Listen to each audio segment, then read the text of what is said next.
February 10th, 2017. Memorial of St. Scholastica, Virgin. A reading from the book of Genesis. Now the serpent was the most cunning of all the animals that the Lord God had made. The serpent asked the woman, "Did God really tell you not to eat from any of the trees in the garden?" The woman answered the serpent, "We may eat of the fruit of the trees in the garden. It is only about the fruit of the tree in the middle of the garden that God said, 'You shall not eat it or even touch it, lest you die.'" But the serpent said to the woman, "You certainly will not die. No, God knows well that the moment you eat of it, your eyes will be opened, and you will be like gods who know what is good and what is evil." The woman saw that the tree was good for food, pleasing to the eyes, and desirable for gaining wisdom. So she took some of its fruit and ate it. And she also gave some to her husband who was with her, and he ate it. Then the eyes of both of them were opened, and they realized that they were naked. So they sewed fig leaves together and made loincloths for themselves. When they heard the sound of the Lord God moving about in the garden at the breezy time of the day, the man and his wife hid themselves from the Lord God among the trees of the garden. The word of the Lord. Responsorial Psalm. The response is, "Blessed are those whose sins are forgiven. Blessed is he whose fault is taken away, whose sin is covered. Blessed the man to whom the Lord imputes not guilt, in whose spirit there is no guile. Blessed are those whose sins are forgiven." Then I acknowledged my sin to you. My guilt I covered not. I said, "I confess my faults to the Lord," and you took away the guilt of my sin. Blessed are those whose sins are forgiven. For this shall every faithful man pray to you in time of stress. Though deep waters overflow, they shall not reach him. Blessed are those whose sins are forgiven. You are my shelter. From distress you will preserve me. With glad cries of freedom you will ring me round. Blessed are those whose sins are forgiven. A reading from the Holy Gospel according to Mark. Jesus left the district of Tyre and went by way of Sidon to the Sea of Galilee into the district of the Decapolis. And people brought to him a deaf man who had a speech impediment and begged him to lay his hand on him. He took him off by himself away from the crowd. He put his finger into the man's ears and spitting touched his tongue. Then he looked up to heaven and groaned and said to him, "Aphathatha," that is, be opened. And immediately the man's ears were opened. His speech impediment was removed, and he spoke plainly. He ordered them not to tell anyone, but the more he ordered them not to, the more they proclaimed it. They were exceedingly astonished, and they said, "He has done all things well.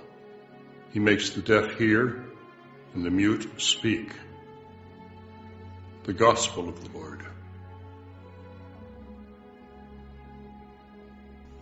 February 10th, the Memorial of St. Scholastica. The first reading comes from Genesis 3, 1-8. Yesterday, the account taken from Genesis ends with the idea that Adam and Eve are living in a primitive innocence, that they're naked but they're not ashamed. Well, this phrase is altered just a little bit for the next verse, because we hear that the serpent is the most cunning of animals. It's a little bit of a wordplay in Hebrew, changing a couple letters to give a different sense. Now, this serpent in later literature will be identified as Satan, but in this account it never really says Satan. It is simply a story of a serpent, which was considered a clever animal, but clever in a bad sense. It was always a danger. And in fact, this serpent entices Eve to eat of the fruit of the tree that they're not supposed to, the tree of all knowledge. It implies that God is just jealous. He wants to hold something back from Adam and Eve. Isn't that an irony? God has given them paradise, and they're not satisfied because there's one thing that they can't have.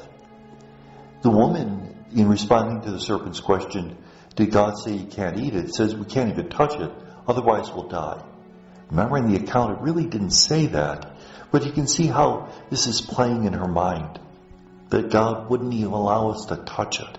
God wouldn't allow us to get near to it because he's holding something back.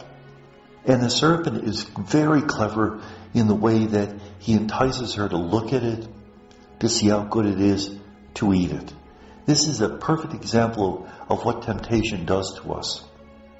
That it begins to entice us, things look better than they are, and we do something that really we don't even want to do. She eats it, gives some of it to her husband, and their eyes are opened. They now have the knowledge of good and evil, knowledge of all things, but it doesn't make them better people. Knowledge is not what's so important. Wisdom is. Wisdom would have been to say no, to resist this temptation. They don't. And so they cover up their nakedness. Previously they were innocent. Nakedness didn't bother them. Now they cover up their nakedness and they hide from God who's walking in the midst of the trees. Notice it's very anthropomorphic, picturing God almost as somebody taking an evening walk. This is typical of the Yahwist account. The priestly account, which was written a few centuries later, would be more spiritual in its approach to God. God is the one who loves them most, and sin has caused them to hide from him. One of the first effects of sin is alienation. And in fact, in the next passage we'll hear that sin causes human beings to be alienated from God, from each other, and even from creation.